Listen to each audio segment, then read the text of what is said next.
My estimates was scanning it with the binoculars. You know, it was like I actually was scanning it. It wasn't like, I guess it was in the whole field of view, but it was, you know, I was scanning with the binoculars, and it was incredible. You know, the length.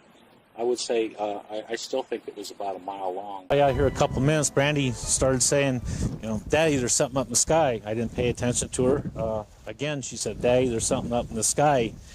And I still am paying attention to her. And finally, he says, Daddy, there's something in the sky. I looked up, and the sun was just on this side of the gutter here, August 27th, so we were protected from the sun here.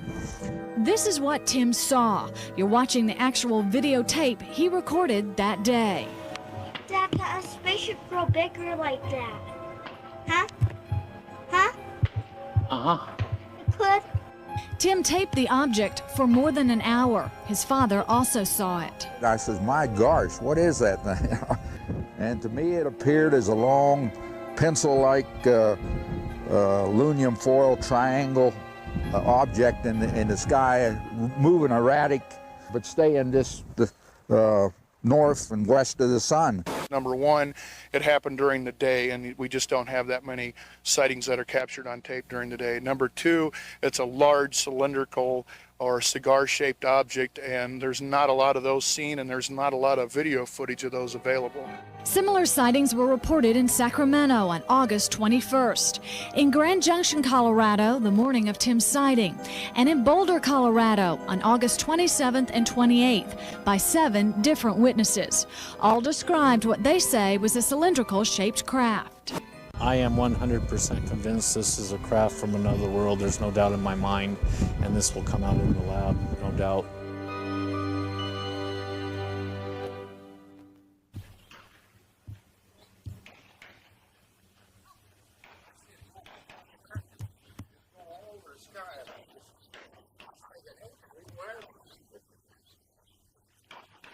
There ain't no little airplane that moves 5 miles in 2 seconds.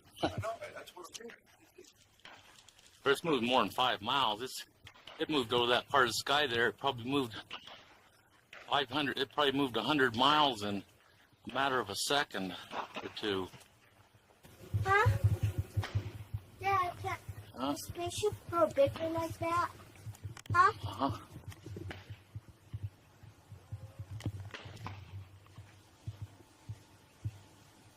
Dad, can a spaceship grow bigger like that? Huh? Huh? Uh-huh. It could. Take things off of you now.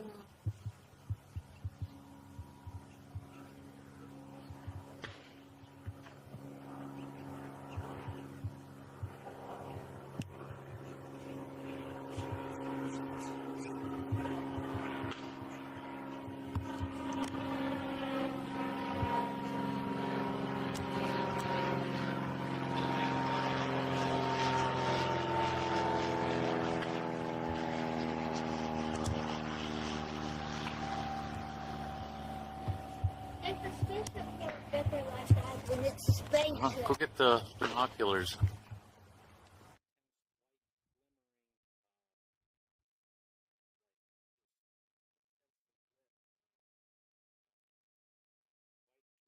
When we got the binoculars on, a lot of time it turned into like we're looking into a fog bank or something like that, and it appeared it could be a wheel with an inner ball inside, with the wheel with the lights rotating around at a 360-degree wheel.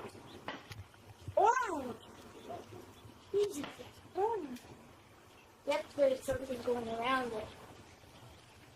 Something going around with it. Something take this on you?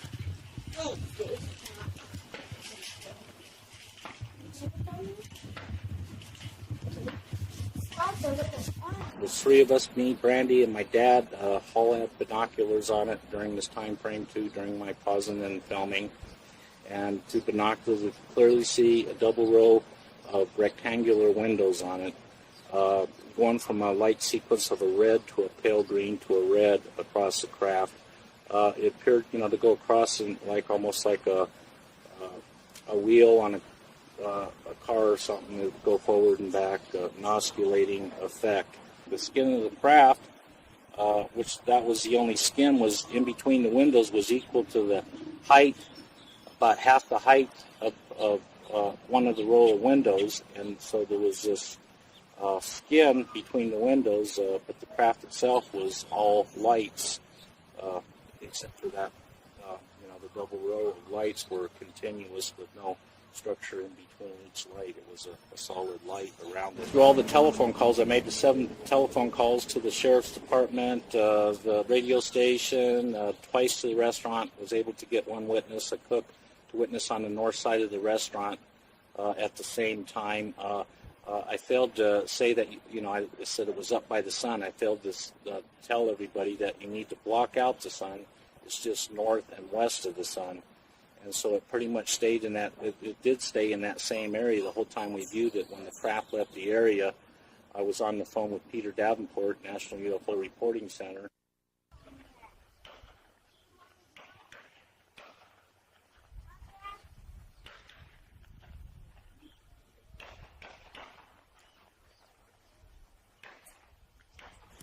I went down to the local paper and showed them, and then they interviewed me, and that made the front page headlines the following day. I went down to the local radio station, and they put it on the AP Newswire, and all the Denver media, CBS, NBC, and ABC, contacted me the following day, and all came up and did stories on it with Channel 4, CBS, doing follow-up stories on the lab analysis and testimony of witnesses and documentation on the craft. I believe it was about a mile long. I stated in the paper the following day that if it would have landed, it would have took out Salida, at least the business district, which is about 16 blocks. So